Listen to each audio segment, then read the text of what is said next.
우리 성도들 모두에게 함께하기를 예수님 이름으로 간절히 축원합니다. 옆에 있는 분들과 인사하기 원합니다. 예수님의 이름으로 사랑하고 축복합니다. 예수님의 이름으로 사랑하고 축복합니다. 예수님의 이름으로 사랑하고 축복합니다. 교회는 아직도 대신방을 마치지 못했습니다.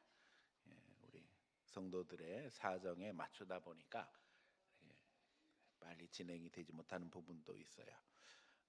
그래서 이제 신방하지 못한 분들은 제가 구역 예배 때 찾아가기도 하고 또 혹은 전도회 때 찾아갈 수도 있습니다. 그래서 여러분들과 함께 기도 제목 나누고 또 그 가운데 주님 안에서 교제할 수 있기를 부탁하고 또 원하시는 분들은 가정 계속 방문할 수 있으니까 신방 기간에 연연하지 마시고 초청해 주시면 감사하겠습니다. 아이들이 개학을 하게 되었고 개학과 함께 교회 사역은 더 바빠졌습니다. 이제 교회에서는 어린아이들 돌봄 사역을 계속하고 있고요. 또 이제 축구 교실도 많이 새롭게 개편된 가운데 본격적으로 하게 되었습니다. 또 어린이 전도 폭발, 나는 앰베서더 예수님의 대사라는 주제로 이제 시작하죠. 이 영어 찬양과도 연결이 되어 있습니다. 또 어린이들 영어 강의도 본격적으로 시작되었습니다. 새 역사 성경 공부가 어제부터 또 시작이 되어서 30분 가까이 모여서 함께 전개가 되고 있고 새가족 성경 공부도 이제 다음 주까지 계속됩니다. 이번 주 4주, 다음 주 5주 그리고 이제 환영 파티가 있게 되어집니다. 교회 절기로는 사순절이 시작이 되었습니다. 올해는 4월 20일이 부활절입니다. 어떤 분들이 질문해요. 목사님의 부활절이 달라지는 것 같아요. 달라집니다. 이건 양력이 아니라 음력으로 정합니다. 그래서 충분히 지나고 만월 후에 첫 번째 주일이 부활절이 되기 때문에 4월 20일이 부활절이고 교회는 종료 주일 부활절 한 주 전이죠. 4월 13일을 블레싱 데이로 정하고 사역을 시작하고 있습니다. 이 기간 더욱 예수 그리스도를 본받기 원하고 무엇보다도 영혼을 돌보고 전도하는 일에 집중할 수 있기를 바랍니다. 예수님은 세상에 오신 이유를 분명히 말씀하셨어요. 우리가 읽은 누가복음 4장 뒷부분입니다. 43절에 보면 예수님께서 하나님 나라 복음을 전해야 하리니 이를 위해서 내가 세상에 왔다 말씀하셨어요. 그런가 하면 예수님은 하늘로 올라가시면서도 제자들에게 모든 족속으로 제자를 삼아서 내가 너에게 분부한 모든 것을 가르쳐 지키게 하라 하고 말씀하셨지요. 오늘 우리도 주님을 따라 복음 전도에 헌신하기를 원하면서 예수님이 사역을 시작하신 것처럼 우리도 사역하길 소원해서 사역의 시작이라는 제목으로 말씀을 증거하려고 합니다. 이 말씀 증거할 때에 우리가 어떻게 주님의 일에 동참하며 또 어떻게 전도 사역을 감당할 수 있을까 소원하는 가운데 말씀 속에서 여러분들이 하나님의 감동 속에 들어가기를 원하고 또 깨닫고 실천할 수 있기를 예수님 이름으로 간절히 축원합니다. 첫 번째 복음으로 무장하자는 겁니다. 신앙의 시작은 복음을 깨닫고 거듭남에 영적으로 무장하는 것입니다. 신앙생활을 친교 수준으로 해서는 안 됩니다. 교회는 친목 단체가 아닙니다. 교회 목적은 너무나도 분명합니다. 모여서 하나님을 예배할 뿐만 아니라 이 신앙을 다음 세대에 교육하고 이제 나가서 복음을 증거함으로 이 세상에 예수 믿는 사람들이 많아져서 이 땅에 하나님의 뜻이 실천되게 하는 것이 교회의 진정한 목적입니다. 신앙생활을 친교 수준으로 한다면 우리는 교회 안에서 일이나 염소 수준의 역할을 하게 되는 겁니다. 친교 생활 하다 보면 좋은 일만 있을 수 없지요. 늘 항상 내 마음대로 안 돼서 속상하고 불편할 때가 생겨요. 그렇다 보면 들이받게 되고 또 싸우게 되고 이게 인간의 그야말로 본능적인 현실이라는 겁니다. 하나님이 교회를 세우신 목적이 분명한데 목적에 부합되지 않는다면 하나님이 기뻐하지 않으실 거라는 거예요. 교회에 들어와서 믿음의 형제가 된 이들은 예수님을 만나고 복음으로 자기를 세워서 영혼의 분명한 복음을 채워야 한다는 겁니다. 그래서 복음으로 무장하는 단계에 들어가야 신앙의 기쁨을 누리며 그리스도인으로서의 삶을 살게 되는 것입니다. 더 나아가서 이제는 예수 그리스도의 복음을 증거할 때에 거기에 함께 하시는 성령의 은혜를 체험함으로 말미암아 신앙생활은 본격적인 궤도에 올라갈 수 있다는 겁니다. 주님은 이 세상에 오셔서 하나님 나라 복음을 전하셨습니다. 우리도 하나님 나라 백성으로 은혜를 누리며 증거하기 원합니다. 늘 강조하지만 내 힘으로는 안 됩니다. 성령의 능력으로 가능합니다. 그래서 우리 늘 기도합니다. 성령님 우리를 도와주세요. 힘으로도 안 되고 능으로도 안 되고 오직 여호와의 신으로 말미암느니라. 우리가 너무나도 잘 아는 말씀이죠. 내 힘으로는 한계가 분명합니다. 성령께서 도와주셔야 합니다. 성령께서 우리가 깨닫도록 인도하시고 또 무장하도록 영적 복음으로 무장하도록 도와주시는 것을 기대해야 합니다. 우린 전도에 앞서 우리가 먼저 복음으로 무장하지 않으면 안 됩니다. 다른 사람들 교회 앞에 인도하는데 복음으로 무장되지 않으면 전도할 수 없다는 겁니다. 복음을 전할 때 어떤 메시지를 전해야 할지 먼저 정리해야 된다는 거예요. 물론 내가 만난 예수님을 증거하는 것은 너무나도 중요합니다. 내가 어렵고 힘든 상황에서 예수님을 만나고 그 가운데 기도함으로 응답받은 것을 이야기하는 것은 너무나도 중요하죠. 그런데 성경은 그 이전에 이미 예수님께서 우리에게 전하신 복음에 대해서 너무나도 분명하게 이야기하고 있어요. 자, 오늘 본문 우리가 읽은 내용이지요. 여기 보니까는 18절 이후입니다. 주의 성령이 내게 임하셨으니 이는 가난한 자에게 복음을 전하게 하시려고 내게 기름 부으시고 나를 보내사 포로된 자에게 자유를 눈먼 자에게 다시 보게 함을 전파하며 눌린 자를 자유롭게 하고 주의 은혜의 해를 전파하게 하심이라 하였더라. 네, 이 말씀 그대로입니다. 예수 믿으면 이제 포로된 자가 어떻게 된다고요? 자유하게 된다는 겁니다. 눈먼 자는 다시 보게 된다는 것입니다. 억눌린 자는 자유함을 얻게 된다는 겁니다. 이것이 복음의 내용입니다. 다시 말하면 세상의 모든 문제를 가진 사람들이 예수 만나면 그 문제가 어떻게 된다는 거예요? 해결된다는 겁니다. 이게 복음에 있어서 너무나도 중요한 가르침입니다. 그리고 이제 이 18절 후반부에 있는 말씀처럼 19절에 주의 은혜의 해를 전파하게 하려 함이라. 주의 은혜의 해라는 말씀이 담겨져 있습니다. 이것은 구약 성경에 있는 희년을 이야기하는 겁니다. 전 세계에 이 희년의 법칙을, 희년의 법을 가진 나라는 유일하게 이스라엘이었습니다. 그래서 하나님께서 구약시대 이스라엘 백성들에게 명령하신 법이었어요. 50년에 한 번씩 땅이 자기 주인을 찾아가는 겁니다. 애초에 이스라엘 백성들이 출애굽해서 가나안에 들어와서 살게 될 때에 하나님은 그 가나안 땅을 각 지파별로 족속별로 다 나누어 가지게 하셨습니다. 그것은 이스라엘에 들어와서 땅을 얻기 전에 이미 그렇게 하게 하셨어요.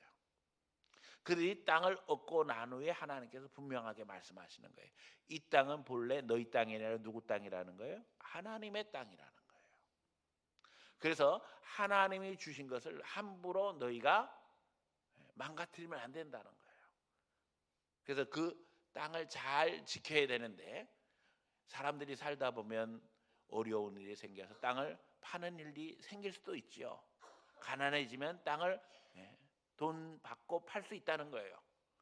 그러나 영원히 매매하는 것이 아니라 이것은 희년이 될 때까지 이제 시한부로 이 땅을 파는 거라는 거예요.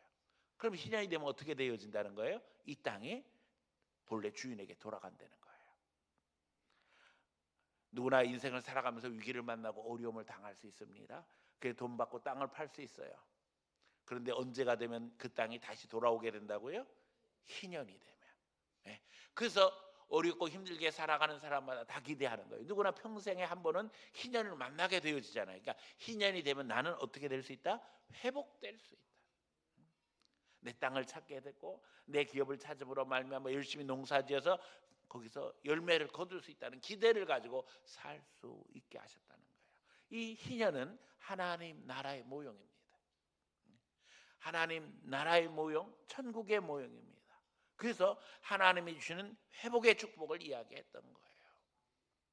그런데 여러분, 돈 주고 땅을 산 사람이 하나님의 법이 없다면 그 땅을 다시 50년 되었다고 내놓고 싶을까요? 안 내놓고 싶을까요? 안 내놓고 싶습니다. 사람은 똑같은 거예요. 그래서 이스라엘에서도 하나님의 말씀을 지키지 않는 사람들이 점점점 많아지기 시작한 거예요. 자, 이것으로 인해서 말씀하시는 거죠. 희년이 되어지면 억눌린 자들이 자유함을 얻게 될 것이다. 심지어는 희년 전에 자기 몸을 종으로 팔았던 사람들도 있거든요. 희년이 되면 그 사람도 어떻게 되는 거예요? 자유하게 되는 거예요. 예수님은 이 희년 메시지를 이야기하면서 하나님 나라는 이와 같다는 거예요. 하나님을 믿으면 하나님께서 우리의 문제를 회복시키시고 이제는 우리의 삶 속에서 하나님 주시는 축복 가운데 열매 맺게 하시고 감격하게 하시고 더 이상 마귀 지배 속에 살지 않도록 인도하신다는 것입니다. 이제 우리는 예수님의 이야기를 통해서 이 놀라운 복음을 증거하게 되어집니다. 그런데 우리가 전도할 때는 왜 우리에게 희년이 필요한가 먼저 이야기해야 됩니다. 왜 우리는 모든 걸 빼앗기고 억압 속에 고통스럽게 살게 되었는가를 분명하게 증거해야 돼요. 그 이유가 뭐예요? 인간이 죄를 지어서 타락한 존재라는 거예요. 결국 이 문제가 해결되지 아니하면 하나님의 축복 속에 들어갈 수 없기 때문에 예수님은 우리 죄를 위해서 어떻게 하신 거예요?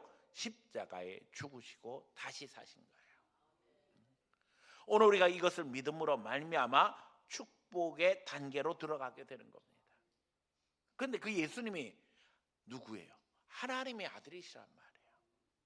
예, 세상 천지 만물을 만드시기 전부터 존재하셨던 하나님의 아들이시고 창조의 주인이시란 말이에요. 그분이 우리 죄를 대속하기 위해서 이 세상에 오셔서 십자가를 지시고 부활하셨으므로 이제 우리가 그분을 믿음으로 이 희년의 축복, 회복의 축복 속으로 들어가게 된다는 것입니다. 더더욱 우리는 여기서 아주 중요한 메시지를 더하게 되어지죠. 이제 예수님이 심판의 주님으로 오실 거라는 거예요. 그래서 결국 알곡과 가라지를 나누듯 하나님의 백성들은 천국으로, 그렇지 아니한 자들은 지옥으로 떨어질 수뿐이 없다는 거예요. 이게 우리 복음의 핵심입니다. 우리가 잘 아는 사형리 또 전도 폭발을 통해서 배우는 메시지의 내용은 다 똑같습니다. 이유는 간단합니다. 이게 성경의 핵심이기 때문입니다. 그래서 우리가 복음을 전하려면 내가 만난 예수님을 증거하는 것도 중요하지만 복음의 핵심이 되어진, 다시 말하면 타락으로 말미암아 저주에 빠지고 저주에 빠진 인생을 하나님께서 다시 살리시기 위해서 거듭나게 하시기 위해서 예수 그리스도를 보내심으로 그 십자가로 우리가 하나님의 자녀가 되었다는 것, 영접하면 하나님의 자녀가 되고 회복의 역사가 있게 된다는 것, 그러나 믿지 아니하면 심판이 존재한다는 사실을 증거함으로 말미암아 우리 자신의 신앙을 정립하고 또 이제는 나가 증거할 수 있는 믿음의 사람이 되어야 하는 것입니다. 아이들을 위한 전도 폭발 내용에 있어서 핵심적인 내용은 이겁니다. 이 전도 폭발에 있어서 사실은 전도하는 것도 중요하지만 우리가 복음으로 무장해야 된다는 거예요. 그래서 아이들에게 계속적으로 전도 폭발 훈련을 시키는 거예요. 왜냐하면 요즘에는 십자가를 걸고 있는 교회조차도 이 복음의 진리들이 다 사라진 채 그냥 교재 수준으로 떨어져서 우리만 즐겁고 행복하면 된다고 착각하는 이들이 점점 교회 안에 늘어나고 있기 때문입니다. 교회는 자선단체가 아닙니다. 착한 일을 하는 단체가 아닙니다. 교회의 목적은 너무나도 분명합니다. 예수를 믿어서 구원의 기쁨으로 하나님을 예배하고 이 진리를 가르치고 전도하는 게 교회의 근본적인 사명이에요. 그 사명 속에서 우리는 이웃들을 섬기고 또 그런 가운데 예수님의 사랑을 실천하는 거지요. 주객이 전도되어지면 교회는 제대로 된 사명을 감당할 수 없습니다. 우리가 해마다 블레싱 데이를 정하고 또 주위의 이웃들을 초청하고 축복하는 이유는 너무나도 분명합니다. 이제 우리가 복음으로 무장했다면 전도 대상자들을 찾아야 합니다. 지금 이제 우리가 이 단계에 서 있습니다. 여러분들에게 이제 주보 속에 이런 간지를 넣어서 나눠드렸습니다. 블레싱 데이 예비 신자 작정서. 그 두 번째 우리가 전도 대상자를 찾자는 겁니다. 주님이 복음을 전하실 때 우리가 성경에서 보는 것처럼 긍정적인 반응보다는 오히려 부정적인 반응이 앞섰던 것을 보게 되었습니다. 그것도 예수님의 고향에서부터 그런 도전들이 시작되었습니다. 가까운 사람들이 예수님을 향해 도전하고 주님의 복음을 받아들이지 않았습니다. 그래서 주님은 엘리야 때의 사렙다 과부 또 엘리사 시대의 나만 장군 말씀을 하십니다.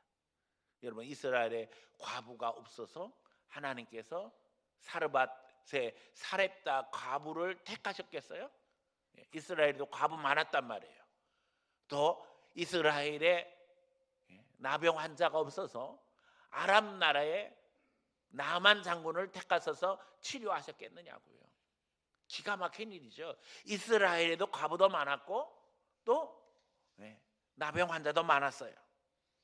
그런데 이스라엘 백성들은 주님이 보내신 선지자들의 말에 귀를 기울이지 않음으로 말미암아 그들이 이방 나라에 가서 복음 전하게 된 겁니다.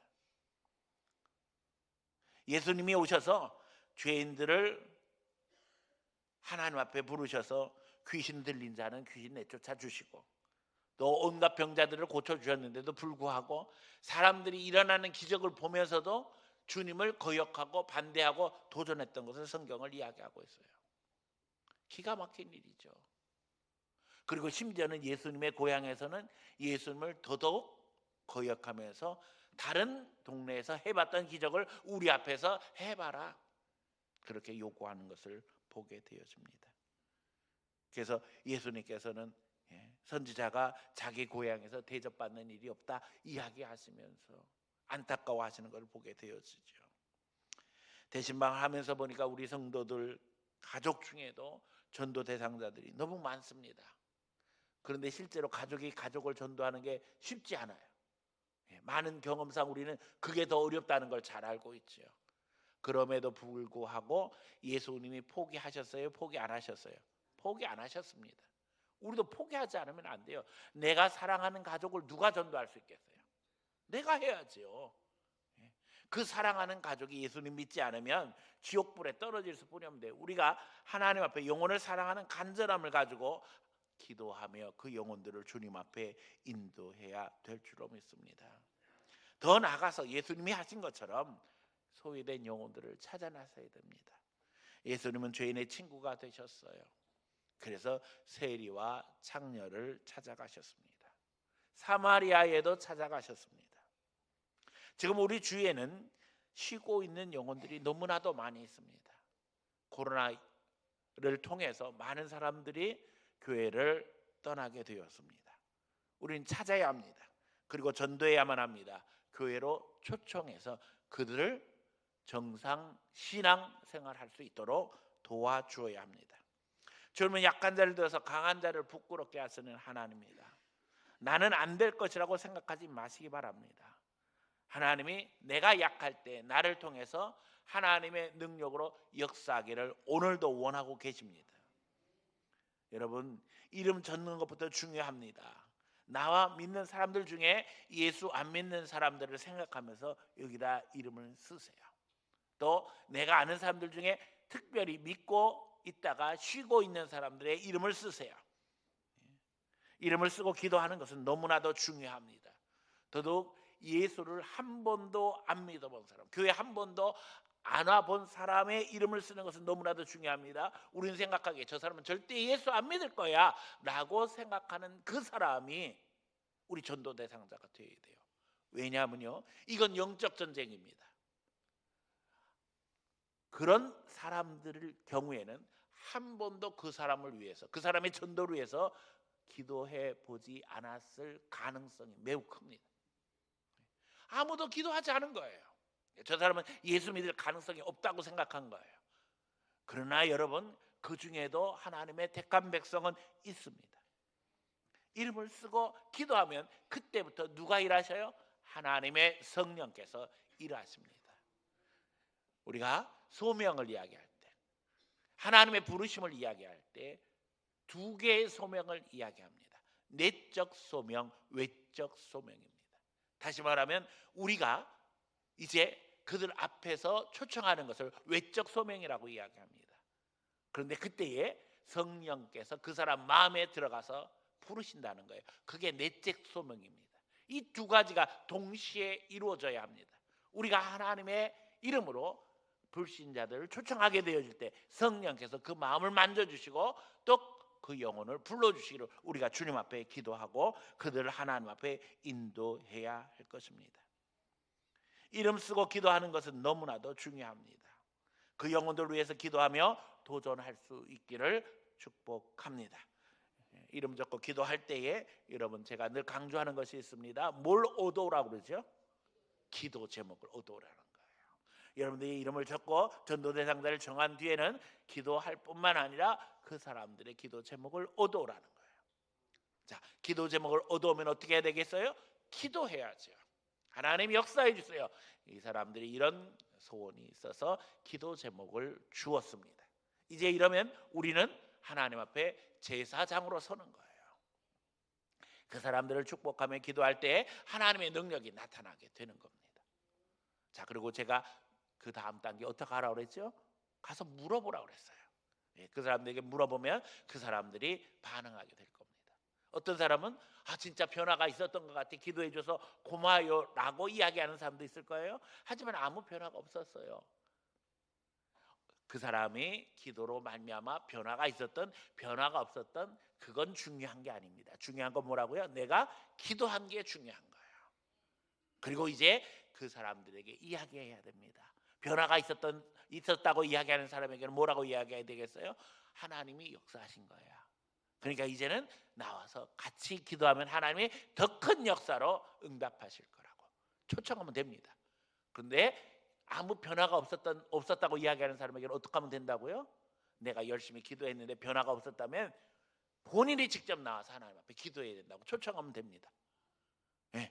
영적인 원리는 너무나도 간단합니다. 기도하면 하나님 들어주시게 되어 있는 거예요. 그런데 내가 기도했는데 하나님이 아직도 역사하시지 않는다면 그 사람 직접 나와서 같이 기도해야죠. 도전해야 합니다. 그래서 도전함으로 말미암아 그 영혼을 초청할 때 아까 이미 말씀드린 것처럼 복음을 제시하면 되는 거예요. 우리는 타락한 존재이기 때문에, 우리는 마귀 지배 속에서 저주 속에 살아가기 때문에 이제는 그 저주를 잘라버려야 된다. 예수 믿으면 하나님이 역사하심으로 우리 삶의 변화가 일어난다. 예수님이 우리 위해서 십자가에서 죽으시고 다시 살아남으로 말미암아 우리를 하나님의 자녀 삼아 주셨는데 믿기만 하면 된다. 예수 믿으면 그때부터 하나님이 도와주시고 그때부터 천국 문이 열린다. 교회 나와라. 예수 믿는 증거가 교회 나와서 예배하고 하나님 앞에 우리의 삶을 드리는 것이다. 이야기하게 되면 그때 누가 역사하시는 거예요? 성령이 그 마음속에서 역사하시는 거예요. 때때로 우리는 아주 도전적인 전도도 필요하다는 거예요. 사실 우리가 하는 것처럼 우리들 중에 거의 대부분 불신앙의 그런 배경들을 가지고 있습니다. 심지어는 3대 4대를 믿었다고 이야기하지만 3대 4대 전에는 그 사람도 불신자 가정이었다는 거예요. 그래서 사실은 불신자의 배경 속에서 우리가 살아온 것이 한국 사회 현실입니다. 저희 집안은 여러분들이 아시는 것처럼 어머니도 목사님, 아버님도 목사님이셨어요. 하지만 우리 어머니 아버지는 어디서 결혼했는지 아세요? 절에서 결혼했습니다. 네, 말도 안 되는 일이죠. 그래서 이제 우리 집안에서 이제 예수 믿는 사람들이 점점점 늘어나기 시작했어요. 그런데 우리 큰 집은 예수를 안 믿고 있었어요. 그래서 어떻게 됐다고요? 명절이면 한쪽에서는 제사를 지내고 우리는 예배를 드립니다.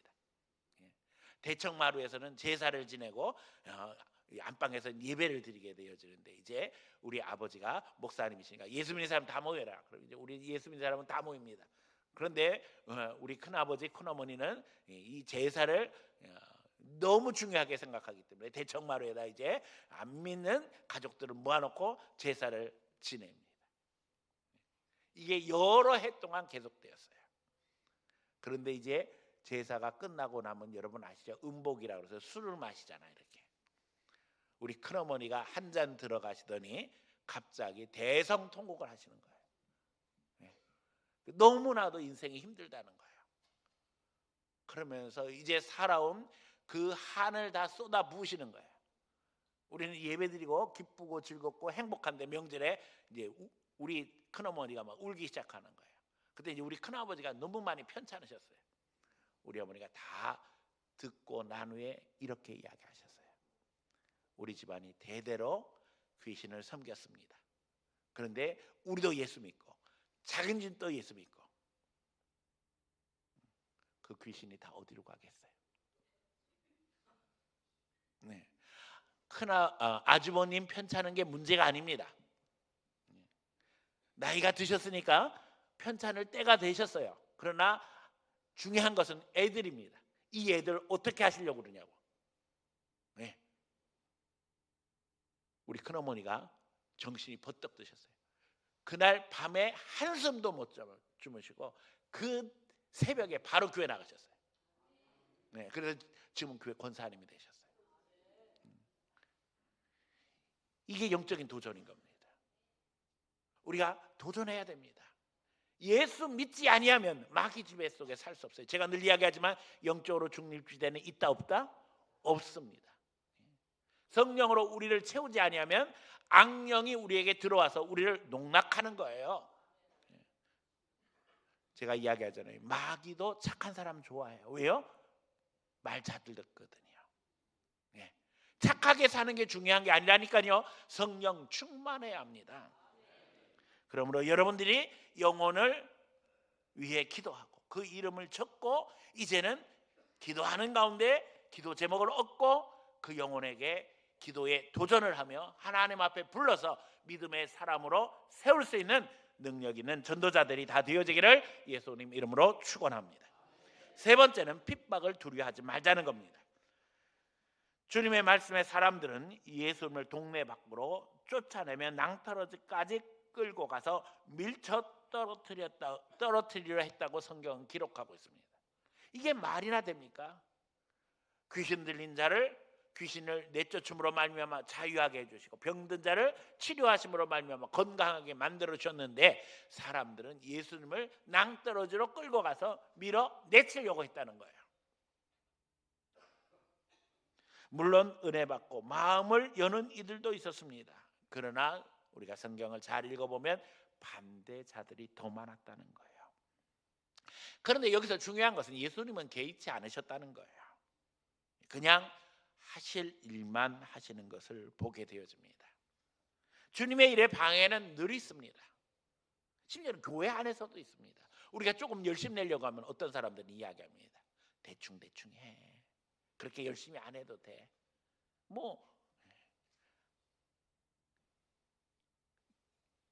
우리가 이런 이야기들을 많이 듣습니다. 우리는 맛있는 거 차려놓으면 파리가 먼저 달려든다는 거 너무나도 잘 알지요. 그러나 우리 말에 뭐 무서워서 장 안 담글 수 없다는 거예요. 하나님의 일을 하게 되면 마귀가 먼저 난리를 칩니다. 발동을 겁니다. 영적으로 분별하고 우리는 거기서 하나님의 주시는 사명을 감당해야 합니다. 핍박을 두려워할 필요가 없습니다. 도전을 무서워할 필요가 없습니다. 성령이 역사하시고 성령이 도와주십니다. 우리는 우리 길을 가면 됩니다. 어떤 이가 죽을 병 들었다가 좋은 명의를 만나서 고침받고 살게 되었다면, 나 같은 병으로 고통당하는 사람을 만나면 그 사람에게 그 명의를 소개해 주는 게 사람 도리잖아요.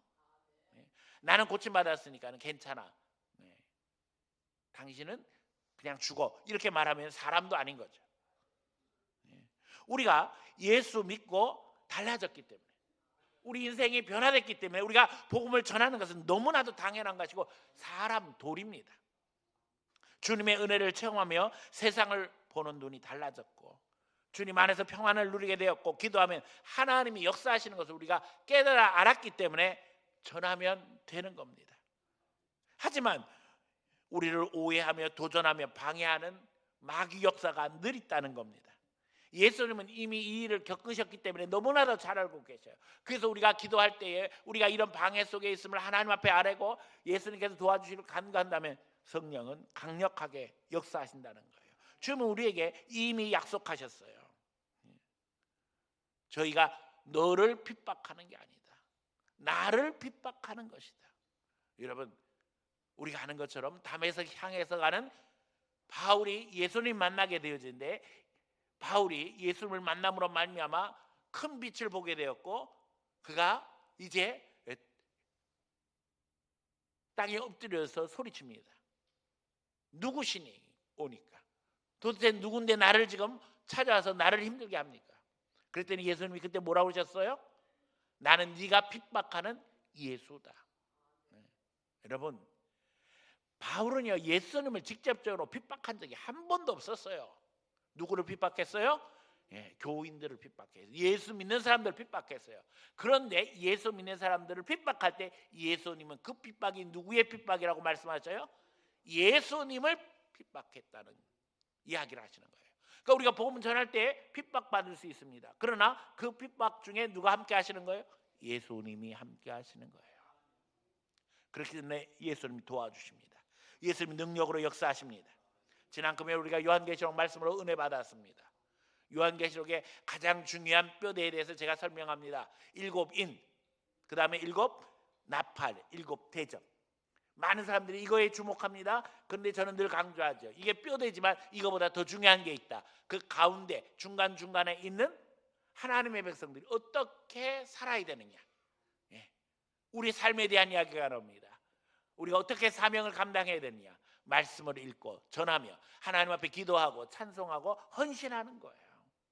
어떤 징조가 일어나든, 세상이 요동하고 난리가 나고 온갖 재앙이 쏟아져도 그 가운데 우리 사명 감당하면 최후 승리는 누구 거예요? 우리 거예요. 바벨론의 멸망에 대한 메시지를 우리가 지난 금요일 봤다고요. 하나님이 바벨론을 심판하십니다.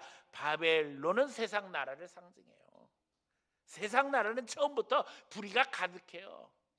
우상숭배 투성이에요. 오늘 우리 시대는 물질이 왕노릇하고 있잖아요. 불의가 판을 치고 있잖아요. 그러나 결국 하나님이 심판하신다는 거예요.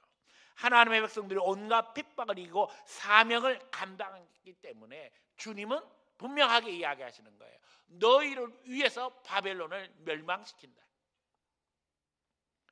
오늘 우리가 주님의 사명을 잘 감당할 수 있기를 부탁드립니다.